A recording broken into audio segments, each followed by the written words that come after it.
Sorry. This is the first video in a new series, which is Printable of the Week. And so what I'll be doing is using one of my printables each week to make something, and I'll do a tutorial video.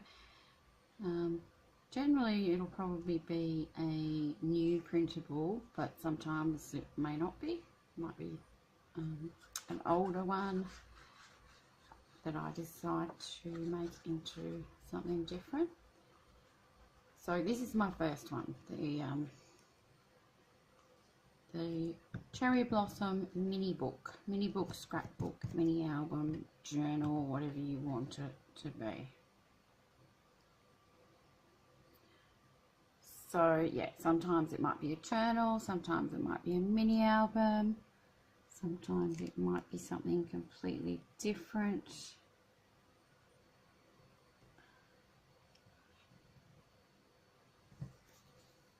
So I just want to get that centered on there. Okay. And what I like to do with the covers as well is protect them a little bit with normally I would use some matte medium, gel medium, but I don't actually have any left, so you can use Mod Podge or decoupage glue. I do have some decoupage glue, or actually it's not a glue, it's a varnish. I might use that, but it does take a little bit longer to dry. So I think I might just use my Mod Podge, which is actually PVA glue mixed with a little bit of water. I'm just trying to get all the air bubbles out so that when I do put my Mod Podge on, it's not going to pucker up too much. I want to make sure it's stuck down properly.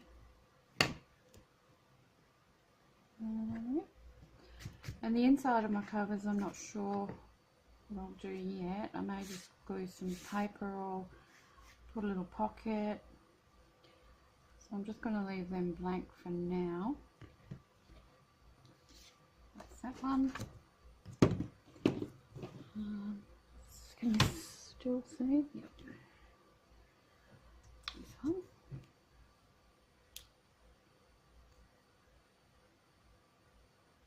You can use a PVA glue for this if you want to, Mod Podge. The reason I use the clear glue is I find that it's more of a dry glue, so your pages don't really get all puckered up, and it also dries a lot quicker, so you do have to work a little bit faster with it.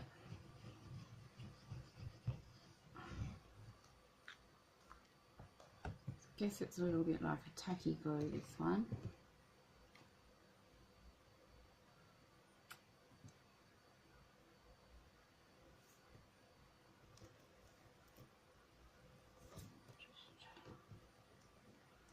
Just make sure that's straight. Yep. And with your edges, you can also go around with a distressing tool or a bit of sandpaper if you want to just make them straighter or distress them up a little bit more. I'm just going to leave mine as they are now. I've just painted them black.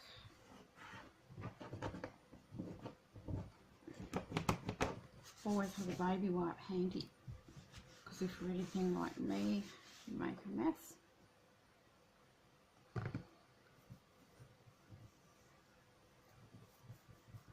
Okay, so now I'll get my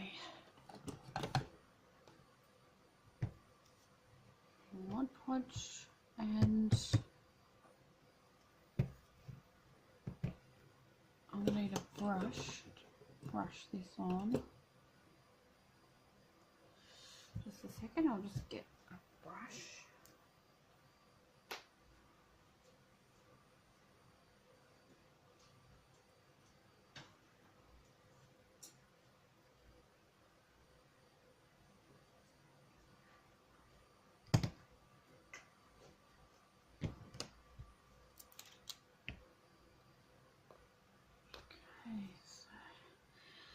And one thing though is that I don't have a, this is an inkjet from an inkjet printer.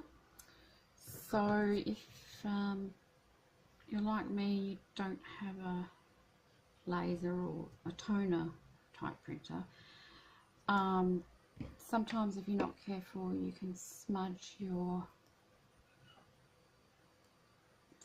design, especially when, if you know whatever you're using has a fair bit of water in it. But well, it probably depends what it is, but if you work gently you shouldn't have too many problems, which this seems to be so far so good.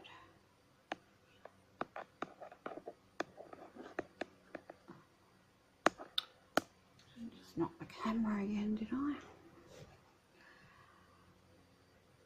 I'm doing it fairly generously.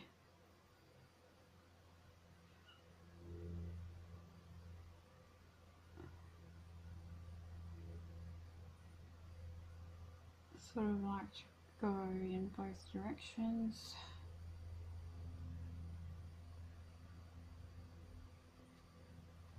And yeah, it dries clear. And I'll see what that looks like when it's finished. I may even add 2 coats, but for now,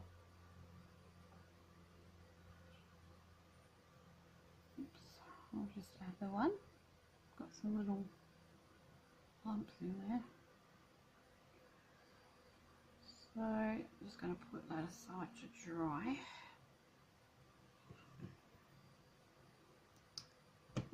So next one.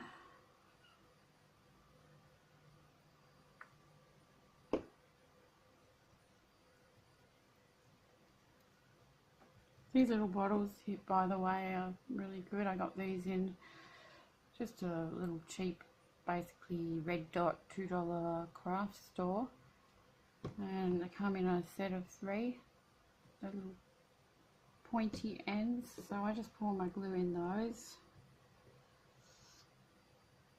because sometimes my actual glue bottle, the end tip, I find is just too big. So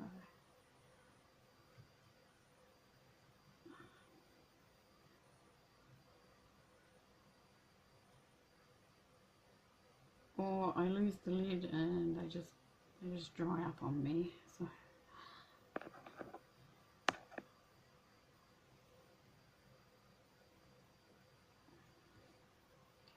it's pretty good. It doesn't seem to have smudged too much on me. You can do the edges as well.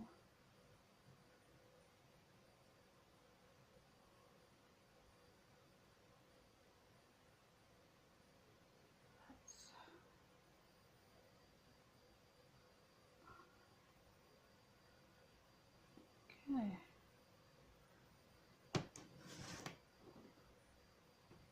That one starts to dry too now. And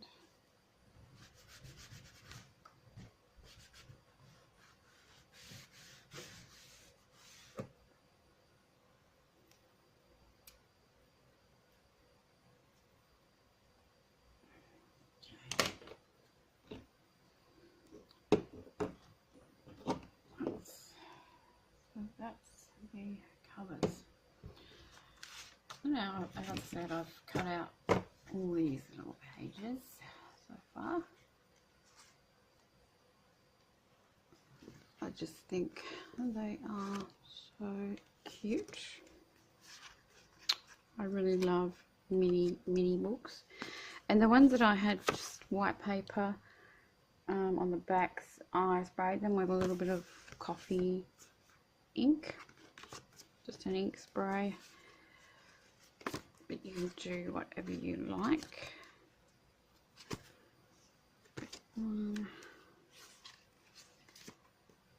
This one.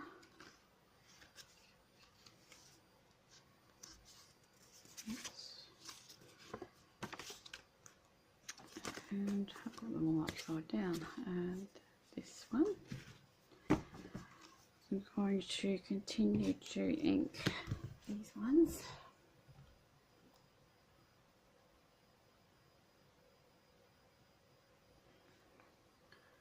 I can get that open.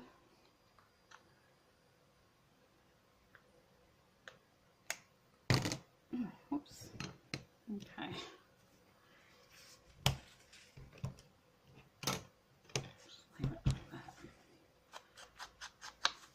So I'm just going around with the black to take the whiteness off the edges of the paper.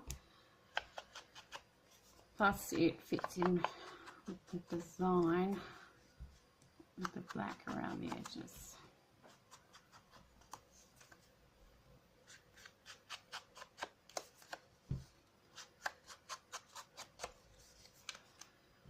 Now you can, by the way, I did print these onto cardstock, not just plain paper, although this is quite a thin cardstock. It's a lot thinner than I thought it would be actually, so if you wanted your pages to be thicker, I would print them onto a bit of a heavier cardstock. But it also depends if you're going to add more pages, so you can add more pages into the signatures if you want to, or you can just have one page per signature, which I'll show you that with the Coptic stitch binding. And I haven't quite decided yet if I'm going to add, I already do that one, add the more papers. I think I may add some tea dyed or coffee dyed papers. And then you've got the little bits of ephemera as well. So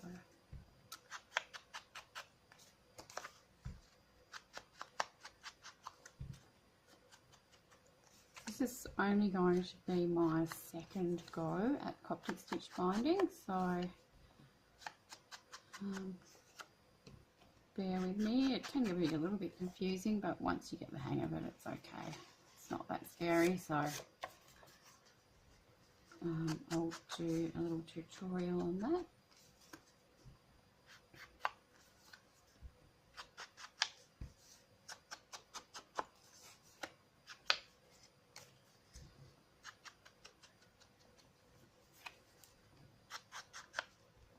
The good thing about Coptic stitch binding is that your pages will lay very flat when you open them, and I think it looks nice too to have a little bit of stitching down the sides. That one goes that way.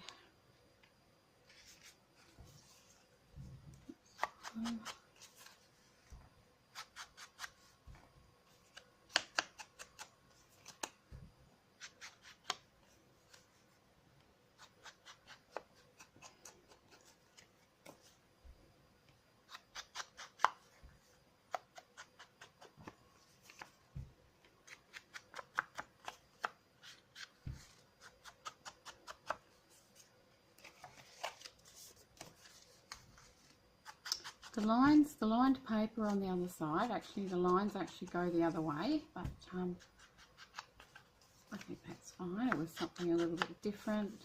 You can still write on it.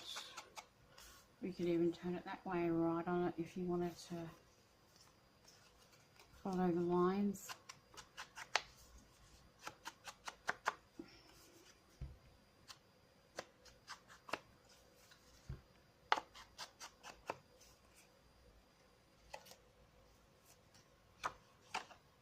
Wondering whether, probably some of them you could turn this way if you wanted to, do them a different way around. I'm going to leave mine like this. Last one.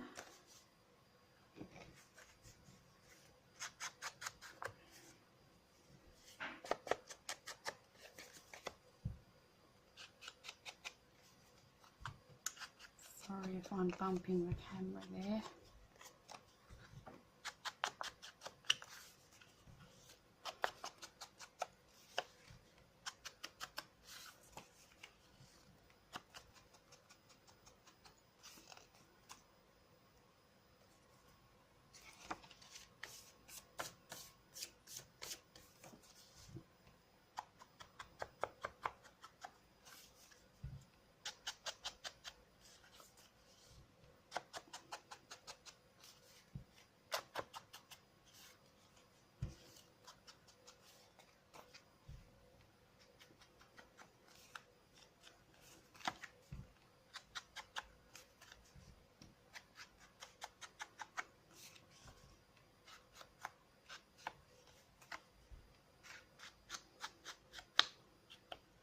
There.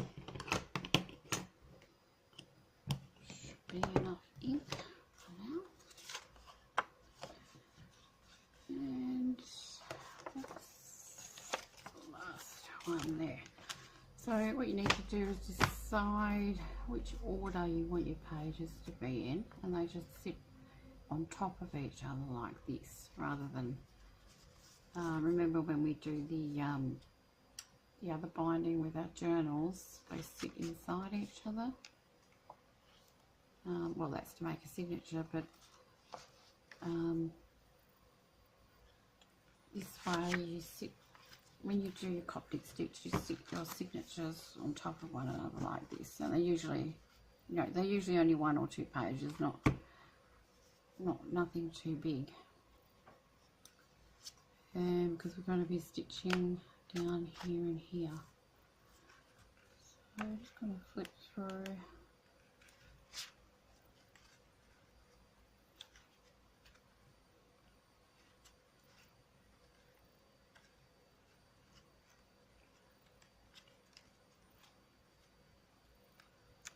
And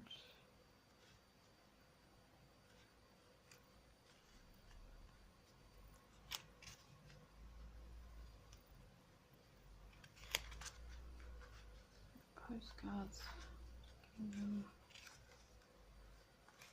And yep, I like that order. So what I'm going to do now is, I'm still waiting for my covers to dry.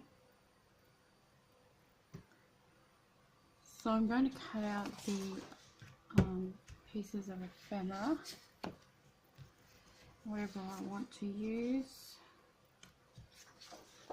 And I'm just going to cut those out with my scissors. So I'm going to go ahead and do that.